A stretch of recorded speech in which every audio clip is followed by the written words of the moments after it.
Nobody bats 300 anymore because the value of hitting a fly ball, which could eventually become a home run, is so much more valuable. It's when the shift in the NBA went from 2-pointers to 3-pointers. Well, if I can make 40% of my threes, I'm just going to jack threes all over the place. There's more value in that. Well, there's more value in just like ripping driver most of the time. The Smiley Show, only on SportsGrid. Ole Miss got left at the altar, and Ole Miss decided, I'm either going to let her continue to embarrass me, or I'm going to have some self-respect and kick her ass out the door and lock it behind her and not let her back in. And that, for me, is the right thing to do. Lane Kiffin had the right to leave. Yep. He chose to leave. I wish you the best of luck. Not really. The Craig Carton Show, only on SportsGrid. You take a look at it, you say, all right, well, can they do this? But the one thing I know, every year I love the SEC championship game. Like this year, we're going to get a pretty good treat in the Big Ten because you have Indiana and Ohio State. But every single year, it's never like I don't have to watch that. Because the reason I bring that up is there's a game that's going to be on 8 o'clock that probably should just be played at midnight or 1 a.m. The ACC championship game. Like, things are not the same. The Early Line, only on SportsGrid. It's stunning to think that, right? And I had the over on the win total, or going into the year with the Patriots, it was 8.5. I thought they could win 10 games. They've already won 10 games. And that is a stunning turnaround, to go from worst to first here. And they're not the only team that could do it. The Jaguars could do it too. They are right on that precipice here if they handle their business against the Titans the next couple weeks and, at least split between the Indianapolis Colts, those two games. Fantasy Sports Today, only on SportsGrid. The continued college football playoff fallout, plus what's the most expensive sports collectible? FOS Today starts now.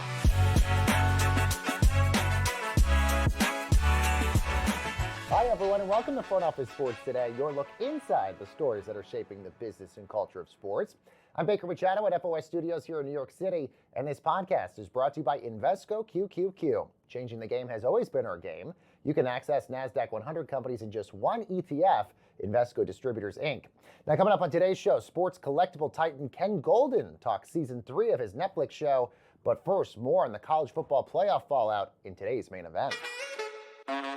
Well, the controversy after the release of the college football playoff bracket is still in full force. This is questions swirl on how the selection committee chose the 12-team field, Notre Dame's reaction, and also declining to play in a bowl game as a result of their snub, and also the future of the weekly ranking shows. So let's bring in FOS reporters Eric Fisher and Mike McCarthy. Guys, great to have both of you here. Eric, let's start with you. What happens with the bowl system? Is it dead? Well, that might be a little hyperbolic. Certainly there's been a heavy blow to the bowl system that exists, sort of separate, apart, and parallel to the CFP, that these games are less attractive now with not only Notre Dame, but a number of these other teams opting out.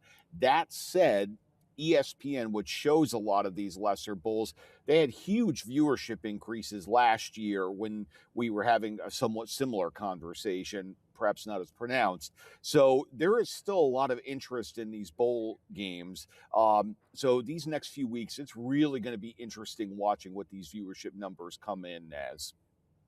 Yeah, Mike, just your thoughts on that too. I mean, obviously ESPN and even Fox have had record college football games this entire year.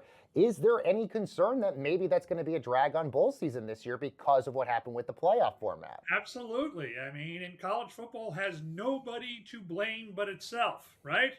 They destroyed the bowl system by creating, the postseason and telling everybody these are the only games that matter, right? College football playoffs.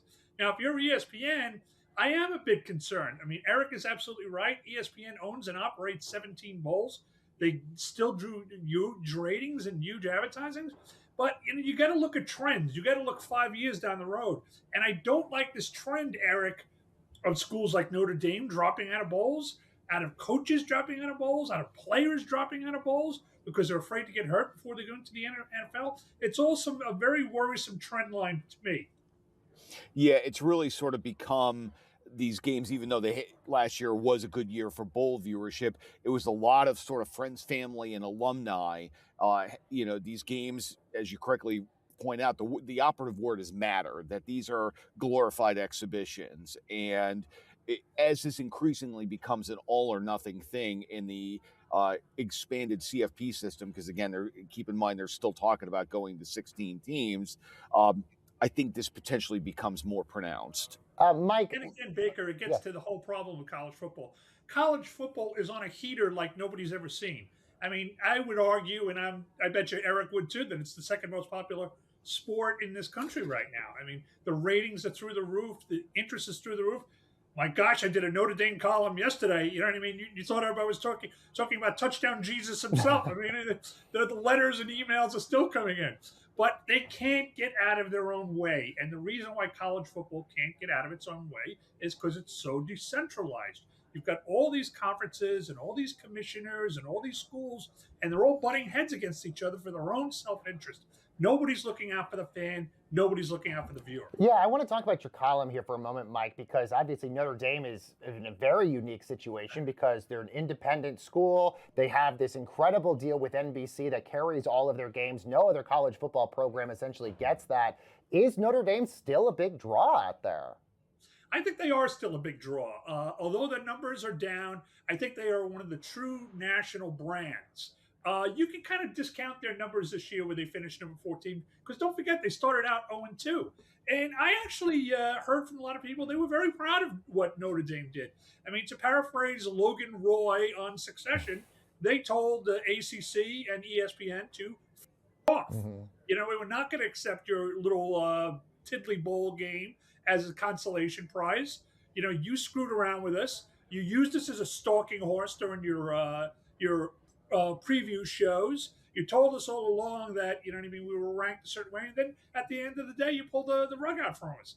So I've heard a lot of support for Notre Dame. I've also heard a lot of things on my feed line about they're whiners and quit like a champion today, and who do they think they are, and join a conference. So Notre Dame continues to be like the Yankees, Eric.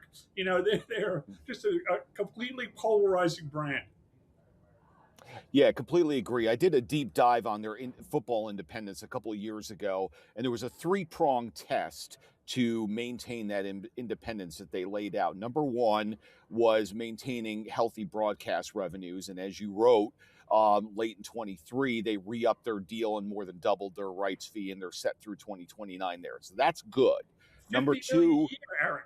Correct. And they were at 22 before. So number one is good. Number two in that 3-prong test was having a solid pathway to the CFP. This is the heart of the matter because this is increasingly in doubt, as we've now learned. And number three is a good home for the Olympic sports. And they compete in the ACC with everything else, with the exception of hockey, which is in the Big Ten. But if they're butting heads with the ACC, number three is now in doubt as well. So, you know, I've even heard some suggestions that maybe the way to go, particularly if they want to stick it to ESPN, is to join the Big Ten and get into the Fox deal. Oh, my God. I mean, that would be the ultimate counterattack, right, Baker? You know, you ally with the enemy of my enemy, you know, which was Fox and the Big Ten. You know, Eric, I was actually shocked yesterday at his comments, Pete Bavacqua's comments. You do not see an AD come out and lay it on the line like that. You know, saying that this seriously damaged our relationship with the ACC. I mean, he basically told them, you know what I mean, it's over. So I really think Eric's idea about the Big Ten is valid. I don't think the Big East is as valid, but the Big Ten, boy, I could see them, you know, really playing footsie here. Well, look, Eric, to Mike's point, I mean, even Kirk Herbstreit and Nick Saban have both come out saying that they shouldn't be doing these weekly college football ranking shows because, to Pete Bavacqua's point, it gave them false hope of them being in the college football playoff when they weren't there. You mentioned, obviously, ESPN has a lot of at stake in all of this. Would ESPN even get rid of this show? I don't think so, because it helps gin up interest in the entire tournament. You know, as we're talking, I mean, college football there's a huge amount of fan interest. This thing is in the contract. People watch it. People want it. I think to me, it just kind of comes down to having a much more discreet and clear process as to how the rankings are developed. And there's still way too much subjectivity into how these things are coming together and how you're weighing certain factors. Yeah, I agree with Eric. I mean, the value of these shows is just doubled, right? Mm-hmm. I mean, what I'm telling you is what I'm hearing from the Notre Dame people and Notre Dame supporters. Does ESPN want, Notre Dame out of the college football playoff? Of course not. I mean, they're a national brand. They bring ratings. They bring advertisers. They were in the national title game. Yeah, they'd love them to play in the Pop-Tart Bowl. But, these shows have now doubled in importance, right? Because the first time they do the next one next season, right? Eric, everybody's going to have a cow. How can you rank this? There are already the fixes in. So, a part of this is good. Part of this intrigue and suspicion and double dealing and chaos theories that everybody has is very good for the college game because it increases viewership. Yeah, I'll get you guys out of here on this, and I'll kind of point this to both of you guys. Eric, let's just say hypothetically they do expand the playoff format. Let's just say they do go to 16 teams or more. Do you still think this is going to be an issue? Every single time somebody's going to be left out of the picture. Yes, because it gets back to the centralization point that Mike was making before, that every single conference is acting in their own self-interest, and there's nothing or nobody really looking out for everybody from a more holistic perspective. And as long as we sort of have that vacuum in place, these debates are going to continue to fester, because that's the breeding ground where all this happens and all this self-interest has an environment to thrive. Yeah, Mike, last word. I think you put your finger on it, Baker. If there was a 500-team college football playoff, the 501st team would be thinking about missing it, and the 502nd, 503rd, 504th, and 505th would also be weighing in to say that they should have made it. So, this comes with the par for the course. But, I will say this about Notre Dame. I think they got an argument on the merits here this year. Yeah, and Pete Bavacqua says the exact same thing, Mike. Good stuff, guys. I love these conversations. FOS reporters Eric Fisher and Mike McCarthy. Guys, thank you so very much. And coming up next, everyone, on the show, Ken Golden is going to join us to preview Season 3 of his Netflix show and the big-ticket items that he's selling. Don't go anywhere. They have a bigger talent pool potentially, and they're going to give them anything it takes to potentially get this team back to a national championship. And if you want to set a legacy, you could maybe have one good year at Ole Miss and maybe potentially, 5 or 6 9-3 campaigns, but you're not going to make the playoff each and every season, or at least that's the mindset. You have a better path at LSU or a bigger school. SportsGrid's College Football Today. You're a 1 o'clock guy again, huh? Well, I didn't know I have to appease you. What do you mean appease me? I'm trying to get a read on you. Well, that's it. I don't want you to get a read. I said. Okay. What are you? You're on me like flies on rice. Well, I once watched you destroy an NFL team's season because you zagged so hard in the Best Bet segment. Pro Football Today, only on SportsGrid. Everyone has just been lying about this whole thing. Okay. Of the top 15 teams in the country, there are 4 total losses to unranked football teams. Miami has half of them. Game time decisions, only on SportsGrid. Florida was thought to get Lane Kiffin, but they go and turn to Tulane head coach John Summerall. This is a solid hire, coach. He's a tough-minded coach. I thought he would be a perfect fit at Auburn, just knowing he's from Alabama. But I think Florida got an outstanding coach. He will be a tough nut that knows how to win football games. The Bowden Blitz, only on SportsGrid. Welcome back, everyone, to Front Office Sports Today. I'm Baker Machado in New York. We know sports collectibles are obviously big business, but so much so collectors spent close to $800 million on sports and trading cards online just in the months of October and November. That's all according to Card Ladder. So joining us now is Ken Golden from Golden's Auction House, and obviously star of King of Collectibles, The Golden Touch on Netflix, which, by the way, Season 3, Ken, coming out on December the 23rd on Netflix. We'll get to the show here in just a moment. Yep. But I'm curious, we've seen this huge rise of so many sports collectibles out there, record after record after record. What are sort of the factors that contribute to how valuable something is? Well, with value, you're looking at, desirability of the name. Okay, so we're going to talk strictly sports. Okay. So is it a big name? Like right now, if you took a guess, this is going to be an easy answer. I hope it's in the audience. Okay. But if you look at the typical American sports, who would you say worldwide the most popular athlete playing a traditional American sport is today? I would say probably Michael Jordan, Caitlin Clark. Playing today, okay. Yeah. Okay. Shohei Ohtani. Oh, and Shohei Ohtani, yes. Okay. Shohei Ohtani, okay. So starts with the popularity of the athlete, like how much demand is there going to be? So that's number one. Then you have to look at the rarity of the piece. Are there a million of these items, or is it very, very limited, and can you count how many there are? And the third thing, and also very important, is the condition. You know, like, for example, Derek Jeter. There is a card called 1993 Upper Deck SP. It's not an incredibly rare card, but it is limited. If you have that card in what's called a Gem Mint 10, it could be $500,000. If you have that card in what's a Mint 9, now Mint 9, you think, Mint, the card's friggin' Mint, right? Mint 9, under $10,000. Why? Yeah, because it's the rarity factor of people will, to some degree, I hate to use the word, but they will like overpay or pay up. They want to own the best of the best.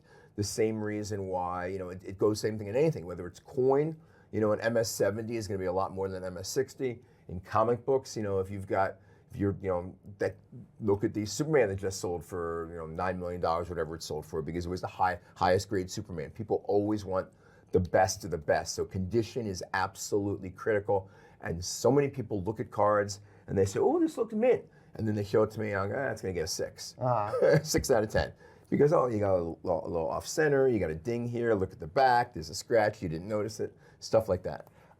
What do you say to those who say sports collecting has gotten so outrageous that it's pricing out maybe the normal fan that would maybe want to buy a lot of these items, that basically only the super ultra wealthy are being able to get this stuff right now? I will say that only the super expensive stuff gets the headlines, okay? So like we at golden.com have a weekly auction. And in that weekly auction, we've got typically over 2,000 items a week. Every item starts at $10, okay? Some of them, occasionally something ends at $10, I'm like, oh crap. But something can sell for $100 in there, something can sell for $100,000 in those. Typically the elite auctions is where we have the $2,500, $5,000 up all the way to $7 million. But I do think in the sports collectibles market, there are items for everybody. And if you're smart and then into cards, you can prospect on some of these cards, you can prospect on rookies. And even today, it is possible to buy a card for $10 that next year hits $2,500. What is your thoughts on sort of fab trend collectibles, like NFTs? Like, are those even still a thing anymore? Like, what are your thoughts on trend collectibles? Okay, so the NFT, it does exist. It still is. There still are fans. It's a lot less than it was in 2020, 2021. That was kind of a mania. Like everybody, oh my God, NFTs, NFTs. I looked at this and I thought to myself, wait a minute. NFTs has an unlimited supply. Okay, great. So this particular NFT, there's only 5 of. This one, there's only 1 of. But it doesn't cost anything to make 50 million more one-of-ones. Although certain NFTs have held reasonable value, sports card NFTs put out by the manufacturers, like Panini, have actually increased, and we at Golden have actually sold some of those because they're tied to a specific trading card. So I think that is what's important. And look, the crypto guys are always going to buy their NFTs. To me, what makes a collectible? Whatever anybody decides. Okay, I wouldn't have looked at a friggin' Labubu and thought I'd have to pay $500 for one because my daughter wants this gold one-of-one Labubu. Yeah. But so to me, I never turn away and say, oh my God, that's foolish with a collectible, because collectibles are whatever somebody wants to collect. Who the hell would have thought that keeping your iPhone in original box and never using it would have been worth $100,000 one day? Yeah, you obviously were in the news earlier this year with a kid and his dad in a Wembanyama jersey. Yep. I'm curious, does that happen often? What did you think of all this? And then also, Wembanyama tweeted about it. Does that sort of change the outcome of something or give more value to it when a player is commenting on it? First of all, yes. The answer is, look, publicity is always good for memorabilia. Yeah. Okay, whether you think, oh my God, Ken Golden is getting trashed for selling something, or Golden Auction is getting trashed, or whether it's on eBay or wherever else you know what I mean? But the more publicity just raises attention. We sold a Kobe Bryant ring that he gave his father, Joe Bryant. We sold it in 2013 for about $175,000. 2 years ago, we got it back on consignment, and Kobe had passed, and the news media were picking it up and saying Joe Bryant is selling his ring. And we're like, no, Joe Bryant isn't selling. This was sold in 2013, but it brought so much awareness to the ring. Went for $1 million second time around. Wow. Season 3 of The Golden Touch on Netflix on December the 23rd has been enormously popular the first 2 seasons. Yes. What are sort of the storylines that we'll be seeing in this next one? What are you selling in this next one? One of the things that, I can't tell you the results, one of the things Logan Paul and I do on season 3 is when we're opening up all the cards, I have some unopened packs of cigarettes from 116 years ago. What brand are they? I'll have to watch. Okay. They were Piedmont brand, which manufactured the cards, and we may or may not have actually opened them to see if we can get a big card inside. So that people have to watch and see what happens. All will be. By the way, you are such a good producer on this. You know a deep tease. Ken, this is amazing. Can't wait for it. Of course, you can watch all the stuff that Ken's been talking about. King of Collectibles, The Golden Touch, Netflix. The season 3 is dropping on December the 23rd. Which means they have to go back right now and make sure they've seen season 1 and 2 before it comes out. Absolutely. Ken, such a pleasure to have you here. Thank you so very much. Thank you so much, Baker. Appreciate it. And we have more Front Office Sports Today headed your way right after this quick break.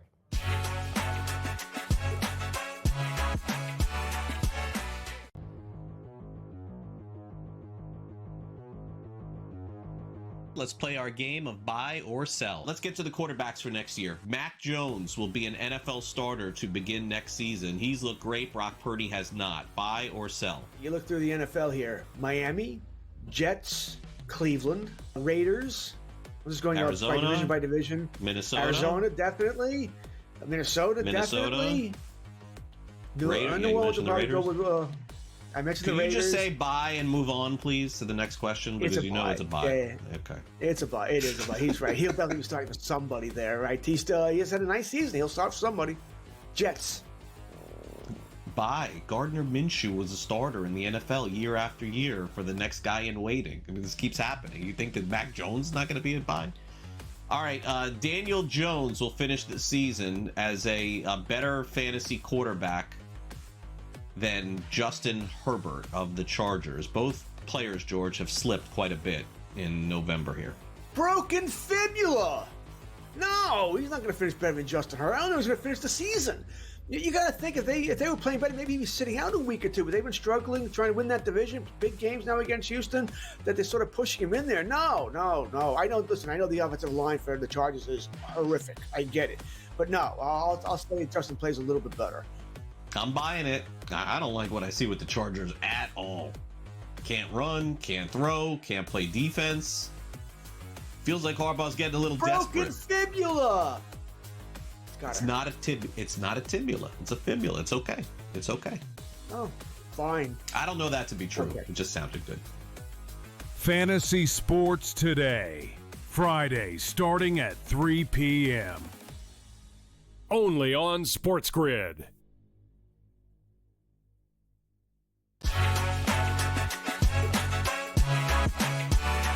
Welcome back, everyone, to Front Office Sports Today. This podcast is brought to you by Invesco QQQ. In football, changing the game begins with rethinking it, like rethinking how players work on their game.